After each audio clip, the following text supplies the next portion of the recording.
बिस्मिल्लाहिर्रहमानिर्रहीम। Industrial systems and standards में हम आज फिर ISO 14001 के ऊपर ही कुछ डिस्कशन करेंगे। कुछ मज़ीद बातें जो ISO 14001 के बारे में हमें मालूम होना ज़रूरी है उनको जानेंगे। जी शुरू करते हैं। Certification is not a requirement for ISO 9000 as well as for ISO 14000। Certification हमें तब मिलती है जब हम उस स्टैंडर्ड की रिक्वायरमेंट्स को फुलफ़िल करते हैं, ऑडिट प्रोसेस से गुज़रते हैं, मुख्तलिफ़ किस्म के एग्ज़ाम्स में से गुज़र के, मुख्तलिफ़ किस्म के टेस्ट ट्रायल्स में से गुज़र के हम उस सर्टिफिकेशन को ले पाते हैं। लेकिन ज़रूरी नहीं है कि companies in peace of papers के लिए कोशिश करें। कंपनीज़ सिर्फ रिक्वायरमेंट्स को इम्प्लीमेंट करके भी अपने बिजनेस को इम्प्रूव कर सकती हैं। Organizations can implement standards and benefit from these systems without having it certified. Companies जो हैं वो इन स्टैंडर्ड से फ़ायदा उठा सकती हैं, इनकी रिक्वायरमेंट्स को पूरा करके, इनकी जो बेहतरी के काम हैं उनको लेके अपने बिजनेस को इम्प्रूव कर सकती हैं। सर्टिफिकेशन लेना ज़रूरी नहीं है। Organization can implement them for the internal benefit without spending money on a certification process. देखिए ये सर्टिफिकेशन प्रोसेस में कुछ न कुछ इन्वेस्टमेंट ज़रूर लगती है। इस सर्टिफिकेशन प्रोसेस में कुछ न कुछ मनी आपको ज़रूर इन्वेस्टमेंट करनी पड़ती है। सम टाइम वो चीज़ों को इम्प्रूव करने के लिए सिस्टम की इम्प्रूवमेंट के ऊपर लगती हैं और सम टाइम वो सर्टिफिकेशन अचीव करने के लिए जो हम ऑडिट प्रोसेस में से गुजरते हैं वहाँ पे भी हमें डिफरेंट फीस पे करनी पड़ती है। तो हम अपनी इस मनी को बचा भी सकते हैं, मनी को खर्च किए बगैर हम इंटरनली अपने सिस्टम को बेहतर कर सकते हैं। बेहतर कैसे कर सकते हैं कि हम इन स्टैंडर्ड्स की इम्प्लीमेंटेशन कर लें। To achieve certification can be a pure business decision. Certification लेना है या नहीं लेना ये किसी भी कंपनी का, किसी भी बिजनेस का स्ट्रैटेजिक डिसीजन हो सकता है, क्योंकि सर्टिफिकेशन के पीछे एक अच्छी खासी इन्वेस्टमेंट मौजूद होती है जो कंपनी को बेयर करनी पड़ती है। अब इस सर्टिफिकेशन या इस डिसीजन के लिए हो सकता है कुछ मोटिव्स ऐसे हो, कुछ रीज़न हो जिसकी वजह से वो कंपनी सर्टिफिकेशन की तरफ जाए या ना जाए। हो सकता है कि जिस मार्केट को आपने अपनी प्रोडक्ट को सेल करना है उस मार्केट की एक बहुत बड़ी रेगुलेटरी, उस मुल्क की एक बहुत बड़ी कंपल्शन हो, रेगुलेटरी रिक्वायरमेंट हो सकता है कि उस मार्केट के जो पोटेंशियल कस्टमर्स हैं उनकी प्रेफरेंस हो। ये भी हो सकता है कि सर्टिफिकेशन लेना रिस्क मैनेजमेंट प्रोग्राम का हिस्सा भी हो और इंटरनल कस्टमर्स को मोटिवेट करने के लिए भी हम सर्टिफिकेशन को अचीव कर सकते हैं। सर्टिफिकेशन या रिक्वायरमेंट्स को फुलफिल करना कंपनी की कमिटमेंट को भी शो करता है कि कंपनी अपने गोल्स की तरफ कमिटेड है, डिटरमाइंड है, वो जो कह रही है वो करना भी जानती है। जी नेक्स्ट मूव करते हैं। ISO international organisation for standardisation ये सिर्फ सर्टिफिकेशन की रिक्वायरमेंट्स को डेवलप करती है, पैरामीटर्स बनाती है, टेस्ट और ट्रायल बेसिस पे बहुत बड़ी मेहनत के बाद, सालों की मेहनत के बाद वो किसी सर्टिफिकेशन की रिक्वायरमेंट्स को डेवलप करती है। लेकिन ISO की ये कंपनी है, ये जो उसका एक ग्लोबल सेटअप है, ये सर्टिफिकेशन इशू नहीं करता। ये सिर्फ जर्नल रिक्वायरमेंट्स बना के पब्लिश कर देता है। जिस कंपनी ने भी उस सर्टिफिकेशन की तरफ जाना है वो उन रिक्वायरमेंट्स को पूरा करेगी। अब एक थर्ड पार्टी होगी जो अपने काम में माहिर है ऑडिट करने के लिए। ख़ास तौर पे ऑडिट कंपनियां मौजूद हैं, हर मुल्क में भी मौजूद हैं, इंटरनेशनली भी बहुत सारे मुल्कों में कंपनीज मौजूद हैं। पाकिस्तान में भी कुछ कंपनीज ऐसी हैं जो ISO की कुछ सर्टिफिकेशन की ऑडिटिंग करती हैं। ये कंपनीज ऑडिटिंग में सर्टिफिकेशन रखती हैं, इसलिए वो ऑडिट करने के लिए खुद मुख्तार होती हैं, ऑडिट कर सकती हैं। ISO doesn't carry out or issue any certification. ISO 9000 या 14000 की बात नहीं है, ISO किसी भी स्टैंडर्ड के अगेंस्ट सर्टिफिकेशन इशू नहीं करती। ISO doesn't accredit, does not approve or control the certification bodies. Certificate approve करने वाली बॉडीज थर्ड पार्टीज कहलाती हैं। ISO develops standards and guides to encourage good practices in accreditation and certification. ISO standards की development करता है और clear guidance provide करता है कि वो इस सर्टिफिकेशन के लिए अपने आप को कैसे तैयार करें, अपने आप को अपने बिजनेस को इम्प्रूव करने के लिए क्या कुछ बेहतरी लेके आए, सिर्फ गाइडलाइंस प्रोवाइड करता है। ISO 14000 series of standards enables a company to improve environmental management voluntarily. For each series, specific activities are required. ISO 14000 जैसे कि हम पिछले एक सीरीज ऑफ लेक्चर में हमने देखा कि ISO 14000 एक पूरी फैमिली ऑफ स्टैंडर्ड्स हैं। ये स्टैंडर्ड्स में मुख्तलिफ चीज़ों के बारे में गाइडलाइंस प्रोवाइड करती हैं। अब यहाँ पे कंपनीज अपने आप को इम्प्रूव करने के लिए वॉलंटरली इन्वायरमेंटल मैनेजमेंट सिस्टम को समझती हैं, फॉलो करती हैं। नेक्स्ट, ISO 14001 के इस स्टैंडर्ड को अचीव करने के पीछे एक बिजनेस को कौन से बेनिफिट्स पोटेंशियली मिल सकते हैं? देखिए, सबसे पहला बेनिफिट ये है कि कंपनी अपने आप को फ्यूचर की रेगुलेटरी रिक्वायरमेंट्स के लिए तैयार कर रही है, अपनी डिटर्मिनेशन को जाहिर कर रही है कि वो अपने रिसोर्सेज को लेके फ्यूचर की रिक्वायरमेंट्स को पूरा करने के लिए सलाहियत बढ़ा रही है। Increase leadership involvement and engagement of employees. देखिए, किसी भी तरह का सर्टिफिकेशन लेना मल्टीपल इन्वेस्टमेंट की वजह से ही मुमकिन होता है। सर्टिफिकेशन लेने के पीछे आपको फाइनेंशियल इन्वेस्टमेंट भी करनी पड़ती है, ह्यूमन रिसोर्सेज में भी इन्वेस्टमेंट करनी है आपने, फिजिकल रिसोर्सेज में भी इन्वेस्टमेंट करनी है। तो ये इन्वेस्टमेंट तभी मुमकिन है जब उस कंपनी की लीडरशिप बहुत सीरियस होके इस टारगेट को पूरा करने के लिए काम करे। वो लीडरशिप ना सिर्फ अपनी आपको कमिटेड करे, बल्कि वो अपने एम्प्लॉयज़ को भी अपने साथ लेके चले, एम्प्लॉयज़ को भी इस मूवमेंट में शामिल करे, उनको इंगेज करे। देखिए, जब आप सर्टिफिकेशन को अचीव करते हैं तो आप अपने मुख्तलिफ रिसोर्सेज से इस चीज़ को पब्लिसाइज करते हैं, अपने वेबसाइट पे, अपने लेबलिंग में, अपने लोगोस में, अपने ब्रोचर्स की सूरत में या मुख्तलिफ एड्स की सूरत में आप अपनी करंट अचीवमेंट को शेयर करते हैं। तो ये आपकी कंपनी की रेपुटेशन में भी एक इजाफा करती है।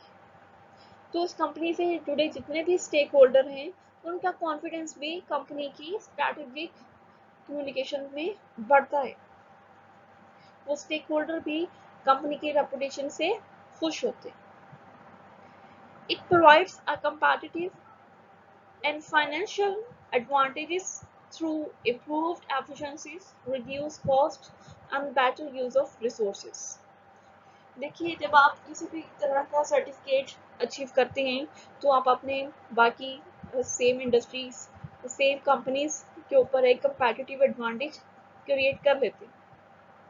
ये कंपेटिटिव एडवांटेज आपको कुछ अर्से बाद फाइनेंशियल एडवांटेजेस भी प्रोवाइड करता है कि आपकी जो इन्वायरमेंट पे इम्पैक्ट जो क्रिएट हो रहे थे, जो मल्टीपल असरात नज़र आते थे, वो कम होना शुरू हुए हैं।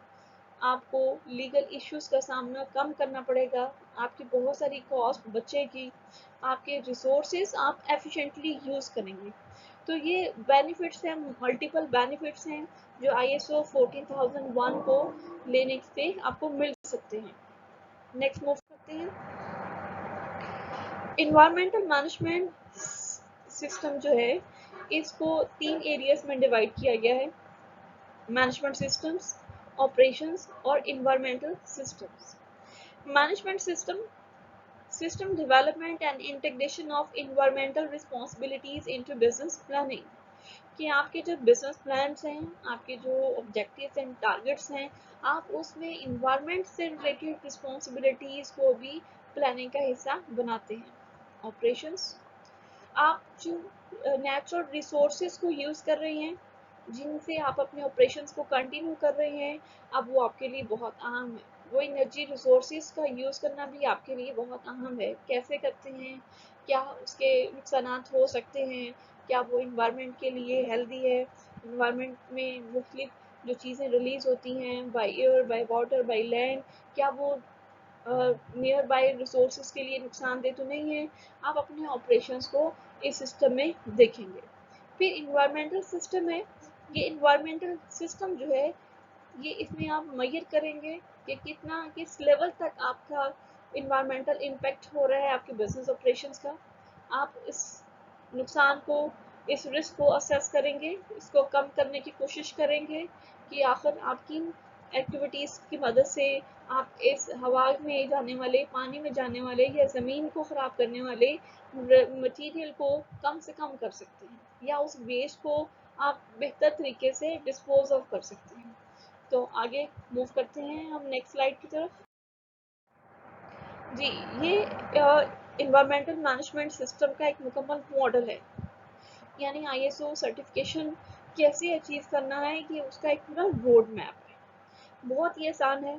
देखिए, जब भी हमने कोई काम करना है, हम सबसे पहले अपना एक टारगेट गोल बनाते हैं, ठीक है, और हम उस लफ्ज़ को असबर याद कर लेते हैं कि मैं ये काम करना चाहती हूँ, या मैं ये काम करना चाहता हूँ, या मेरा ज़िंदगी का मकसद ये है। तो जब आप इन्वायरमेंट के स्टैंडर्ड को अचीव करने की तरफ जा रहे हैं, तो आपने अपना एक क्रिस्टल क्लियर टारगेट, एक क्रिस्टल क्लियर स्टेटमेंट डेवलप करनी है, अपनी इन्वायरमेंटल पॉलिसी डेवलप करनी है। जी, उसके बाद आप प्लानिंग के ऊपर काम करेंगे, इन्वायरमेंटल एस्पेक्ट्स देखेंगे, वो इफ़ेक्ट्स देखेंगे जो ऑपरेशंस की वजह से वाक़या हो रहे हैं, उसके क्या रिजल्ट्स निकल रहे हैं, कोई लीगली आप मसाइल में शामिल हैं, या आपको मुख्तलिफ कॉस्ट पे करनी पड़ती है, या आपके एम्प्लॉयज़ की हेल्थ इफ़ेक्ट होती है। फिर आप अपने ऑब्जेक्टिव्स और टारगेट्स को फाइनलाइज करने की तरफ जाएंगे, प्रोग्राम्स डेवलप करेंगे कि देखिए, कोई भी ऑब्जेक्टिव वन डे में अचीव नहीं होता। एक ऑब्जेक्टिव को अचीव करने के लिए आपको छोटे छोटे गोल बनाने पड़ते हैं, ठीक है। फिर वो गोल फर्दर आप एक एक करके पूरा करते हैं, फिर जाके आप अपने ऑब्जेक्टिव को अचीव करते हैं। तो अब आपने जो ऑब्जेक्टिव या टारगेट डेवलप करना है, फिर उसको पूरा करने के लिए आपने वो छोटे छोटे प्रोग्राम्स या प्लान्स जो हैं, उनको भी तरतीब देना है। ये सारा काम आप प्लानिंग फेज में करेंगे। इसके बाद आगे आइए, अब आप प्लानिंग के बाद अब आपने उन चीज़ों को एक्चुअली इम्प्लीमेंट भी करना है, ऑपरेशंस में भी लेके आना है। आप स्ट्रक्चर को देखेंगे, कंपनी का स्ट्रक्चर और रिस्पॉन्सिबिलिटी का क्या स्ट्रक्चर है। उसके बाद आप लोगों को अवेयर करने के लिए ट्रेनिंग भी कंडक्ट करेंगे कि इन्वायरमेंटल मैनेजमेंट सिस्टम है क्या, हम उसको कैसे इम्प्लीमेंट करेंगे, वो क्यों अहम है आपके लिए। कम्युनिकेशन, एक कम्युनिकेशन सोर्स डेवलप करेंगे। सम टाइम आपको कुछ ऐसे लोगों से भी आइडिया मिलता है जिनकी जॉब्स हम गैर अहम समझते हैं, तो हमने कम्युनिकेशन, पॉजिटिव कम्युनिकेशन को लाइन अप करना है। हर सर्टिफिकेशन की एक बहुत बड़ी रिक्वायरमेंट होती है डॉक्यूमेंटेशन करना। हर सर्टिफिकेशन की ये एक बेसिक रिक्वायरमेंट है कि आप जो जो काम कर रहे हैं, जैसे जैसे आपने प्लानिंग की है, हर प्लानिंग को लिखना है, आपने डॉक्यूमेंट करना है, ताकि फिर जब आप उन चीज़ों को रिवाइज करना चाहें, तो आपके लिखे हुए डॉक्यूमेंट्स आपको हेल्प करें कि आप कहाँ पे मौजूद थे और अब आप कहाँ तक पहुँचे हैं। तो जब आपके पास डॉक्यूमेंट्स मौजूद होंगे, तो आप बड़ी आसानी से कंपैरिजन कर सकते हैं। डॉक्यूमेंट कंट्रोल करेंगे, आप डॉक्यूमेंट को कंट्रोल तरीके से लिखेंगे, जो जो टारगेट्स, जो जो शीट्स आपने फुलफिल करनी है डेली बेसिस पे, उसको डेली बेसिस पे डाटा को इकट्ठा भी करना है। ऑपरेशनल कंट्रोल, देखिए, जब आपने प्लान्स कर लिए हैं, तो आपका कंट्रोल भी बहुत अच्छा होना चाहिए। Plans without control is nothing, and control without plans are meaningless. तो जब आपने प्लान्स को पूरा करना चाहते हैं तो आपको अपनी हर चीज़ को अच्छे तरीके से प्लान भी करना है, प्लान करके कंट्रोल भी बहुत अच्छे तरीके से करना है। जी, आप बहुत सारे फीडबैक भी आपको मिलेगा इम्प्लीमेंटेशन फेज में, इसको आप इग्नोर मत करें। वो फीडबैक आपको अगले प्रोसेसेस में बड़ा ज़रूरी, बहुत अहम है। जी, इम्प्लीमेंटेशन फेज के बाद आपके जो रिजल्ट्स निकलेंगे, हम उन रिजल्ट्स को इकट्ठा करेंगे। चेकिंग एंड करेक्टिव एक्शन, हम आने वाले रिजल्ट्स को लिखेंगे, मॉनिटर करेंगे, मेजर करेंगे, और फिर हम उसको कंपेयर करेंगे टारगेट्स के साथ, रिजल्ट्स को रिकॉर्ड करेंगे। ठीक है, एक फेयर ऑडिट करेंगे कि हम कहाँ पे गलत थे, हम कहाँ पे बेहतर हैं। आप इससे नेक्स्ट आप इसी के साथ एक एक्टिविटी परफॉर्म करेंगे, वो होगा रिव्यू, कि आपके जो प्लान से और जो आपका चेक के बाद रिजल्ट निकला है, कहीं आपको रिव्यू करने की ज़रूरत है। देखिए, बेहतरी की गुंजाइश तो हमेशा मौजूद होती है। हम जब भी एक काम कर लें, अगर हम बैठ के सोचें उस काम के बारे में कि हमने कैसा किया, हमें उसमें मज़ीद कुछ बेहतरी की गुंजाइश नज़र आएगी। तो हमने मैनेजमेंट रिव्यू भी करना है अपनी पॉलिसी, प्लानिंग, इम्प्लीमेंटेशन फेज़ का, और जो हमने चेकिंग के पैमाने रखे हैं उनकी रिवीजन का कोई ऐसा सिलसिलाकार देखना है। तो हम मैनेजमेंट या वो जो कंसर्न मैनेजमेंट के लोग हैं जो इस काम में इन्वॉल्व हैं, वो रिव्यू भी करेंगे। यहाँ पे आपका एक कंटिन्यूअल इम्प्रूवमेंट का प्रोसेस शुरू हो जाएगा। इस मैनेजमेंट रिव्यू से आपको जो आउट इनपुट मिलेगी, वही इनपुट आपको इन्वायरमेंटल पॉलिसी को बेहतर करने के लिए, रिवाइज करने के लिए ज़रूरी होगी। जी, देखिए, अब यही जो हमारी इस इन्वायरमेंटल मैनेजमेंट सिस्टम का मॉडल है, यही चीज़ों को अब हम फर्दर एक्सप्लेन करेंगे। Policy and environmental policy defines our organization's commitment to the environment through continuous improvement in environmental performance. A strong and clear environmental policy can serve as a starting point for developing our environmental management system. हम एक clear policy बनाएं, एक clear policy में हम अपनी parameters को define करें, अपनी कमिटमेंट को शो करें कि हम ये काम करना चाहते हैं, हमारे ये टारगेट्स हैं, पॉलिसी को डेवलप करें। उसके बाद आप प्लानिंग फेज में आएंगे। प्लानिंग फेज में आप अपने ऑपरेशन से रिलीज होने वाले मुख्तलिफ जो अज्जा हैं जो इन्वायरमेंट को इफ़ेक्ट कर रहे हैं, या वो वर्कर्स की हेल्थ को इफ़ेक्ट कर रहे हैं, लैंड को कर रहे हैं, वाटर को कर रहे हैं, या रिसोर्सेज के लिए वो इम्पैक्ट क्रिएट कर रही हैं, उसको आइडेंटिफाई करके उसको कैसे कम करना है, उसकी कॉस्ट कितनी बेयर कर रही है, कंपनी कितना उसके लिए कॉस्ट बेयर कर रही है। अब आप टारगेट्स बनाएं कि उस कॉस्ट को मिनिमाइज कैसे हम करें, कैसे इस इन्वायरमेंटल परफॉर्मेंस को बेहतर हम बनाएं। Then we will implement our policy, our planning.